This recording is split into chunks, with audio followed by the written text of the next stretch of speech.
Well, hey everybody, it's Sandy and welcome back to my channel dedicated to helping you advocate for your own health one topic at a time. So guys, today's video is another offshoot of a conversation we already had in the Facebook group. And yes, so Sandy's DIY Health Advocacy does have a Facebook group. So if you are interested in the content and you want a more interactive kind of discussion, go head over to Facebook and find my page and you can ask to join the group. So I had asked a while back if anybody had a KF94 recommendation because I was going to be on the very unusual situation where I had to have like hair and makeup done, like professional makeup, and then go from one place to another. So I didn't see how I was going to be able to get an N95 on and in between things.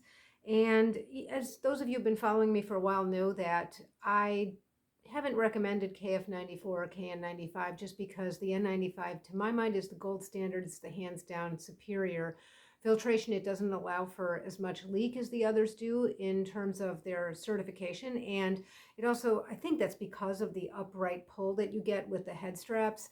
But the trade-off is you don't have the nice ear loop. You have to use a head strap. So, and of course this does not speak for the NIOSH approved N95 Ready mask, which is an adhesive. And if I was going to be in a setting with professional makeup and whatnot, for obvious reasons, I couldn't use an adhesive backup. So I started looking for these and I thought, well, you know, my objection to these is not that they're so different than an N95. Like if you put them on, you know, the testing equipment, the medium, the material itself should filter about the same, right? At least 95% if you're using a KN95 and 94 if you're using KF94.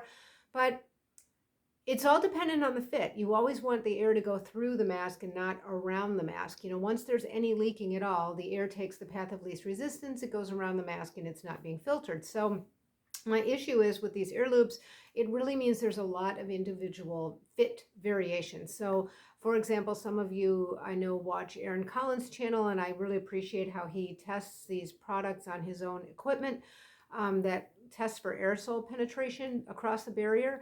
But you always have to remember it's about his face, and because you don't have the unique kind of almost infinite adjustments when you have a head strap up high that you can adjust, you know, at infinite settings from high to low to get exactly the right fit so that you're not leaking. So it's a lot more hit or miss is what I found. I got a lot of suggestions from people and I just found it to be super hit or miss. Like one person thought was they would get a great seal with, I think, Bluna or so. I think that was one that people liked a lot.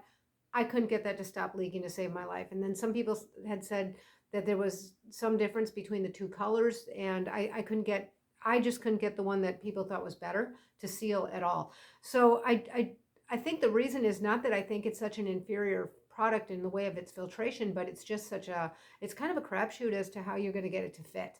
And I think there's not enough emphasis on that. People just put it on. It says, you know, the number 95 is on the package and there's a certification on the package, and people put it on and think that they're getting that kind of protection. And you really, even with an N95, have to check the fit. But I just think it's a lot harder to achieve that and make a recommendation across the board to lots of people as to how something fits, because it's the face shape is just going to come into play when you only have an ear loop that's only pulling backwards. So I don't think I'm going to be doing a whole lot of reviews on these kinds of things for that reason, but I did find one that really worked very well for me, and it was the BreatheTeq. And somebody in the Facebook group had recommended it. So I got on the website for BreatheTeq, and the first thing I started with was they have the sample pack. Everything's going to be backwards because I'm working with my phone camera, but basically they have 4 sizes, and this mask, I'm just going to get one out here. This is the extra small. When you get the sample pack, you get one of each size. There's an extra small, like for children, and I can actually get this one to fit and seal, barely. Then there's the small, which turned out to be my size, and then a medium and a large. The interesting thing is it is a KN95, and I'm going to get to this in a minute. It's certified as a KN95, but it has this boat shape. You know, one reason I was asking specifically about KF94 is because I didn't like the shape of a traditional KN95. There are some N95 respirators that are actually KN95s retrofitted, like with a head strap and then tested and passed NIOSH approval. But I found that with that fold you get right down the middle of an N90 of a KN95, it would always leave like a sharp fold right here that I could never get completely smoothed out, and it would tend to leak right over the nose. So I wanted a KF94, which is like this boat design. Well, it turns out I learned something here. So this is actually a KN95. The boat, the shape is really arbitrary. This was developed in Korea, and the KF94s do have this shape, but you can certify with any standard, and BreatheTeq in this case decided to certify with the KN95 standard, which has the 95% filtration minimum, and it also doesn't require that you actually certify in Korea, which the KF94 would. So they used the boat shape for a KN95 certification. I thought that was really interesting. So yeah, so this is actually a KN95. Now, I got this sampler pack. It comes with 2 blues and 2 grays and 2 blacks. I'm just going to show you the black here. I used the other one and tossed it because I used it really for a full day pretty much. But they come in gray and black. I found I prefer the gray. There's no difference between the gray and the black, and every single size comes in each color. But I think that in the sampler pack, they just arbitrarily give you 2 of each because they want you to be able to see how you like each color. I also then, after I decided I liked this and it happened to fit me well, I have a very narrow face. I've got kind of a prominent cheekbone, but my face is long and narrow. I'm often with these deep set eyes leaking right in here, so the nose piece really makes a difference for me. For whatever reason, this is the only one that I could get to fit where I wasn't having to keep adjusting it for leaking. I can't use it multiple times, but I can use it for 1 or 2 sittings and for a long period of time without any problem. So I ultimately ended up buying the 50 pack. And what it is basically is it's 5 more Ziploc bags of 10. So they come in these, this is a pack of 10. So I got 5 of these, and that's a 50 pack. And basically, yeah, KN95, non-medical it says, and there was a question about that, and I'm going to get to that as well. So let me just talk about the pricing with BreatheTeq. The sales are all through their own website. By the way, these did go through third-party testings. The filtration efficiency did show over 99%, but again, that's not like on a human face. That's just the medium itself. That's just like if you put this between 2 different chambers and blow particles through, it will filter more than 99% of those particles. So it's kind of up there with a lot of the N95s I've recommended, but again, that does not account for the fit. So it's a very important caveat there. The BreatheTeq sell for, okay, the sample pack of 4 masks was $6.99, was $6.99, but then they also still charge you for shipping and handling, and shipping and handling is $6.99. So essentially, $14 for these 4. But I really wanted to give them a try, and I wasn't sure what size that I would use. So ultimately, I bought the 50 pack. The 50 pack retails for $69.75, and that comes out to be about $1.40 a mask. If you do a 10 pack, you can get it for about $1.50 a mask, and a 100 pack is $129, so $1.29 per mask. It's pretty good, but when you think about the deep discounts we found lately on some of our favorite N95s, for those of you who watch my channel and participate in the Facebook group discussion, I do think these sound kind of pricey. Just as an example, the ACI duckbill that I really like, that's one of my 2 go-tos. That's now about 70 cents a piece, $35-ish for 50, as opposed to this was $69.75 for 50. Plus I had to pay shipping and handling on this one.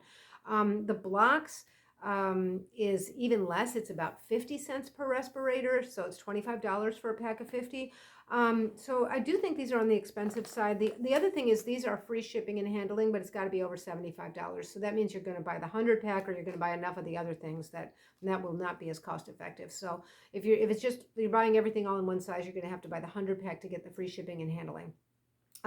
Some people asked, what does it mean that it's non-medical, and did that concern me? And non-medical is just about fluid resistance. If it's going to be certified as a medical mask, so like the ACI, and I think the blocks too, they all say they're surgical respirators, and that's just because there's fluid resistance in them, and that's because in operating rooms they have to be protective against splashes, fluid splashes like blood and body fluids, up to 160 millimeters of mercury. I don't really think that's an issue for everyday use and for protection against aerosols, so I didn't worry about the fact that it says non-medical. The kind people at BreatheTeq did give us a coupon code. It's good for 10% off, and they said it expires May 1st. So I think it's a little short. I think we haven't heard that from other manufacturers before, but I do appreciate it. It's a nice product in my opinion. I'm going to show you in a minute. But maybe we'll see how much traffic they get, and maybe they'll be interested in extending that. But the coupon is Sandy, and I'm going to put it down below in the description box. It's just Sandy, no number after it, and that should get you 10% off of your purchase. I asked them to make that reusable. Somebody let me know if it is, because they didn't comment on that. Yeah, so I guess I'll show you just the really small one. So first of all, when you open these up, you can see some writing on the inside that actually looks backwards. It says made in Canada, and it's backwards, but I don't know if you can see there's an XS. So this is the extra small. It does have a very soft ear loop, although I did feel that after a while my ears got a little fatigued, like they do with any ear loop design mask. I asked them if there was any kind of fabric. They thought about using something softer, and they felt that gave away. That would be a trade-off with the fit and getting the amount of pull they need backwards to get a good fit, and I concur with that. So I'm going to show you this one, then I'm going to show you the small that I actually use regularly. So when I open these up, I actually, similar to an N95, I actually just put a curve in the nose piece immediately, and I catch the chin part under my chin. So I'm going to turn around, show you. So instead of getting a head strap on, I'm just going to get the ear loops on, and then I'll start fixing the nose piece in place. And I think one of the reasons this one's working for me is it does have a lot of leverage on the nose piece. It's a very flat wire in there that I can feel, and it's very thin, and it seems to conform like right up against the face. It feels like it's a little open down here, but it's actually, making very good tight contact with my chin a little further up. And again, this is the extra small. So for those of you who are on the fence like me of kind of small faces, this is really the child size. I could wear this one, but it will start to fatigue my ears just a little bit sooner. It's not quite as, wide a fit in here. But that's the extra small. So I'm just going to show you the small one. Now, this is the pack that I bought subsequently, a pack of 50.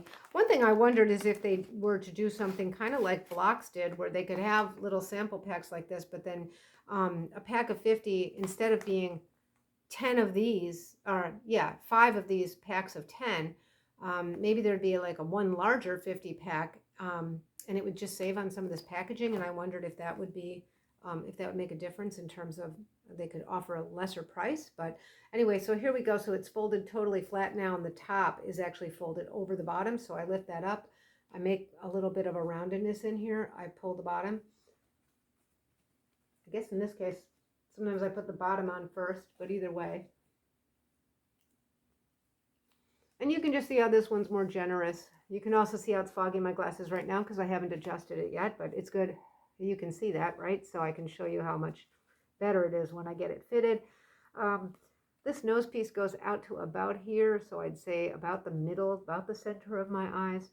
And sometimes I do try to adjust the fit a little bit by, if I want to get it a little tighter up at the top, I will pull on the ear loop a little bit and get a little more slack down at the bottom. And I think that does seem to help. Get a little bit of fogging there, so let me see what I can do about that. There. And you can see the fogging is gone, and I've got a nice view through my glasses. I can definitely see the appeal of this over the N95, okay? And I wonder if maybe that's why they are at a slightly higher price point. I think that maybe they're more popular now. There aren't very many people that want to be wearing the N95s anymore at this point. This is something that I think if I got used to these, I would gladly wear them, just because, again, I personally have a great fit with this. It's also designed in such a way that if it is leaking, you can feel the coolness escaping. And if you ever want to test that, just pick up a piece of it and breathe, and you'll feel the airflow going through. It just so happens that this has the kind of a fit that I can really feel that. I can feel if there's a gap in the border. And that gives me a lot of confidence that, when I'm not feeling that, I'm not leaking. So I have gone to picking these up sometimes just because it's so nice to have an ear loop for a change and not that head strap. And I just happen to get a great fit with this myself. Now, a lot of people are going to yell at me in the comment section because you're going to try this based on my recommendation and say you don't. So I'm just going to double down on saying there's a lot that has to do with individual face shape once you move to KF94, KN95, or certainly the boat shape. So if you have a smaller face, a more narrow face, or, you know, whatever it is, for whatever reason, I like how this cups all the way under the chin so that there's good contact right about here at the bony part of the chin. It just does make a really nice reservoir. You know, it's the same polypropylene material we have in all these other masks that we've been trying here. So, you know, sometimes people say that it gets irritating on the face, it gets hot, whatever. It still is a respirator. So yes. But I have to say, I'm surprised at how much I really like it. So I have worn this now in situations like where maybe I'm indoors with some people, not a super high risk situation. I don't think I'd go to an airport or something wearing this. I think I'll just stay with the N95 respirator. Large crowded places like a doctor's office or something, I don't think so, but it's kind of, I'm sparingly using it as my go-to for like when I just want to, when I'm, you know, in maybe lesser risk situations, moderate situations, even, just because I'm getting such a good fit with it. And I just like having the ear loop for a change. And I like not having to, you know, deal with the hair and everything. Yeah, so I want to thank the people at BreatheTeq for our coupon code. I also want to thank them for making this nice product, because until now, I haven't found either a boat shape, which I was really looking for, KF94 or KN95, that worked for me where I wasn't leaking. And again, you know, my recommendation is just prefaced on, kind of depends on your face shape, but I do really like the product. I think it's a high quality product. I was impressed with the testing, and I'm very grateful for the coupon code. And yeah, I'll let you know, you guys, as I keep using this. But right now, I really am enjoying it. So I hope this was helpful, and let me know if you have any questions. Put them down in the comment section. And until next time, be well. Bye-bye.